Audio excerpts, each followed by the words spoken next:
I appeal to all the people to avoid public places. দর্শক, দারুণ সুখবর, কপাল খুলে গেল রিশাদের। 2026 সালের আইপিএল নিলামের আগে সরাসরি চুক্তিতে রিশাদকে দলে নিতে আগ্রহ প্রকাশ করলেন এবং কোটি টাকার অফার করলেন ক্রিকেয়ারের মালিক শাহরুখ খান। হঠাৎ লাইভে এসে যা বললেন তিনি। দর্শক, বিস্তারিত জানুন ভিডিওর প্রতিবেদনে। ওয়েস্ট ইন্ডিজের বিপক্ষে দ্বিতীয় ওয়ানডে ম্যাচে ব্যাট হাতে রীতিমতো 4 ছক্কার ঝড় তুলেছেন তিনি। যেখানে ব্যাট হাতে সবাই ব্যর্থ, সেখানেই ব্যাট হাতে ঝড় তুলেছেন তিনি।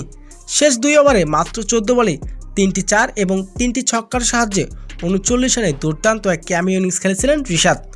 বল হাতেও রীতিমতো নজর কেড়েছেন তিনি, তুলে নিয়েছিলেন গুরুত্বপূর্ণ 6টি উইকেট। তবে রিশাদের এমন পারফরমেন্স রীতিমতো মুগ্ধ কেকেআরের মালিক শাহরুখ খান।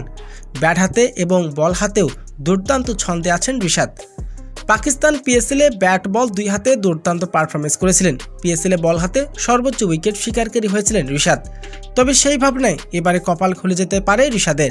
2026 সালে আইপিএল নিলামের আগে রিশাদকে দলে নিতে আগ্রহ প্রকাশ করলেন শাহরুখ খান। গুঞ্জব শোনা যাচ্ছে কলকাতায় রিশাদের প্রস্তাব দিতে পারে। কলকাতার হয়ে রিশাদকে প্রস্তাব দিতে পারে, তবে অফিসিয়ালি এখনও কোনো ঘোষণা আসেনি।